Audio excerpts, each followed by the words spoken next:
মুর্শিদাবাদ জেলা বন্যা কবলিত এলাকা পরিদর্শনে এলেন রাজ্যমন্ত্রী সুজিত বসু। শুক্রবার সড়কপথে তিনি কলকাতা থেকে বহরমপুরের সার্কিট হাউসে এসে পৌঁছান। সেখানে সাংবাদিক বৈঠক করার পর ভরতপুর, বড়োয়া, সুতি, শামশেরগঞ্জের বিভিন্ন বন্যা কবলিত এলাকা পরিদর্শনে বেরিয়ে যান তিনি। মুর্শিদাবাদ জেলার বিভিন্ন এলাকার জলস্তর বেড়ে যাওয়া, সেই সঙ্গে ভাঙন প্রতিরোধের কাজ নিয়ে কেন্দ্র সরকারকেই দায়ী করলেন সুজিত বসু। মানসিক স্বাস্থ্যের জন্য সবার আগে যে নামটি মনে ভেসে ওঠে, সুস্থ মনের ঠিকানা মনোবীক্ষণ। যোগাযোগ নাম্বার 7477799513।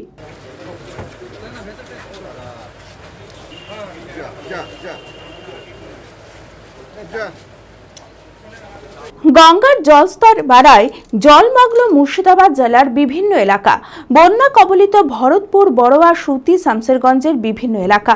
আর মুখ্যমন্ত্রীর নির্দেশ মতো মুর্শিদাবাদ জেলার বন্যা কবলিত এলাকা পরিদর্শনে এলেন রাজ্যমন্ত্রী সুজিত বসু।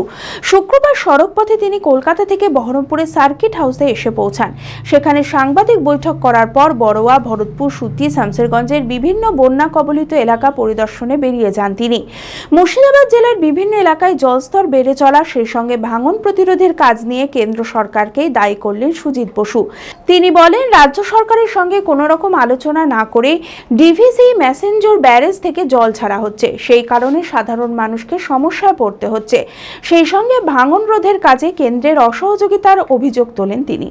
যে একটু মুর্শিদাবাদ এবং মালদা তুমি একটু দেখে আসবে কোথায় জল টল কিছু আছে কিনা, এবং সেখানে কিছু পরিস্থিতি তিনি দেখতে আমাকে পাঠিয়েছে।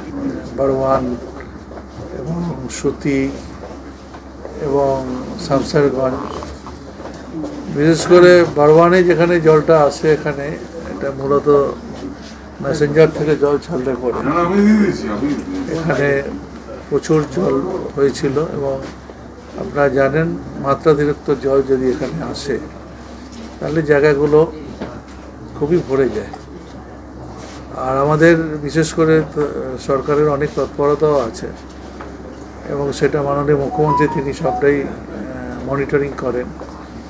আমাকে যেমন এখানে বলেছেন যে এটা দেখে নেবে, একটু সুতি দেখে নেবে, শামশেরগঞ্জেও কিছু ভাঙন হয়েছে, সেগুলো আমরা দেখে আমি মালদা যাব কালকে। তা আমি মনে করি একটা দীর্ঘদিনের সমস্যা এখানে চলছে। সেই সমস্যা আপনারা জানেন, এর আগে লেফট গভর্নমেন্ট ছিল, তারপরে দিল্লির অসহযোগিতা সবসময়, তার মধ্যে দিয়ে সরকারের সীমিত ক্ষমতার মধ্যে দিয়ে সরকার সবসময় কাজ করছে। তা আমাদের বিশ্বাস এই সরকারের উপর মানুষের আছে, আস্থা আছে। বিগত দিনেও সরকার যেভাবে সহযোগিতা করেছে আমাদের সরকার, সেই সরকারের মাননীয় মুখ্যমন্ত্রী তিনি কতটা চিন্তিত, নাহলে আমাকে উনি কালকেই ফোন করে সকালবেলা বললেন তুমি যাও একবার গিয়ে দেখে এসো। নিশ্চয়ই আপনারা জানেন কোথাও ডিভিসি জল ছাড়ছে, কোথাও মেসেঞ্জারের বাঁধ থেকে জল ছেড়ে দেওয়া হচ্ছে।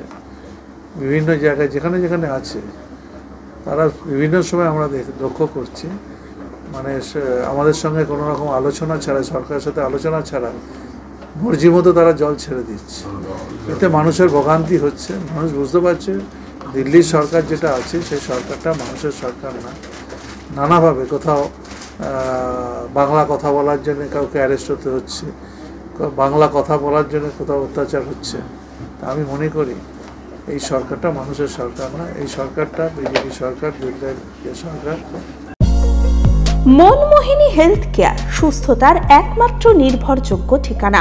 জেলার প্রথম ও একমাত্র NABH অ্যাক্রিডিটেড হাসপাতাল, IFB ল্যাব ও সম্পূর্ণ ইনফার্টিলিটি ট্রিটমেন্টের সুবিধা, সর্বাধিক মাইক্রোসার্জারি ও তাতে সাফল্য, 37,585টি জেনারেল সার্জারি, 13,417টি গাইনিকোলজিস্ট, 252টি নিউরোসার্জারি, 13,070টি অর্থোপেডিক সার্জারিতে সাফল্য, ERCP পরিষেবা যুক্ত গ্যাস্ট্রোএন্টেরোলজি ইউনিট, উন্নত মানের ICU ও HDU, অত্যাধুনিক OT, অর্থোপেডিক, পেডিয়াট্রিক, ইউরোলজি, 24 ঘন্টা অভিজ্ঞ চিকিৎসক, NICU PICU, pathology, pharmacy, CT scan, digital X-ray সহ সমস্ত অত্যাধুনিক চিকিৎসা পরিষেবা একই ছাদের তলায়।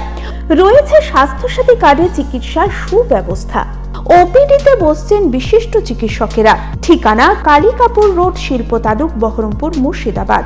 Mobile number 9732795000।